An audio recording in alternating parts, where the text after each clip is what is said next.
लोग क्यों कराते हैं सत्यनारायण व्रत कथा? जानिए क्या है इसके लाभ।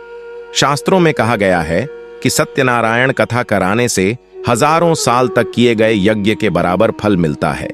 साथ ही सत्यनारायण कथा सुनने को भी सौभाग्य की बात माना गया है। किसी भी शुभ कार्य की शुरुआत से पहले या फिर मनोकामना की पूर्ति होने पर सत्यनारायण व्रत की कथा सुनाई जाती है।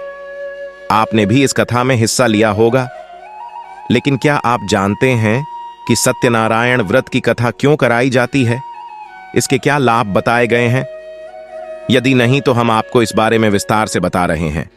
सत्य को नारायण के रूप में पूजने को ही सत्यनारायण की पूजा कहा गया है। इसका अर्थ यह है कि इस संसार में नारायण ही एकमात्र सत्य है, बाकी सब माया है। सत्य में ही यह संसार समाया हुआ है। सत्य के बिना यह संसार कुछ भी नहीं होगा। शास्त्रों में कहा गया है कि सत्यनारायण कथा कराने से हजारों साल तक किए गए यज्ञ के बराबर फल मिलता है। साथ ही सत्यनारायण कथा सुनने को भी सौभाग्य की बात माना गया है। कहते हैं कि सत्यनारायण कथा सुनने वाले व्यक्ति को व्रत जरूर रखना चाहिए। इससे श्री हरि विष्णु द्वारा जीवन के सभी कष्टों को हर लिए जाने की बात कही गई है।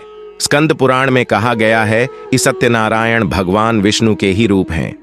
ऐसे में सत्यनारायण कथा कराने और सुनने से भक्त पर विष्णु जी की भी कृपा बरसने की मान्यता है। इससे जीवन में सुख शांति आने की बात कही गई है। बता दें कि पूर्णिमा के दिन सत्यनारायण कथा कराना काफी शुभ माना गया है। कहते हैं कि इस दिन सत्यनारायण कथा बेहद ही खास होती है। इस दिन भगवान सत्यनारायण की विशेष कृपा मिलती है।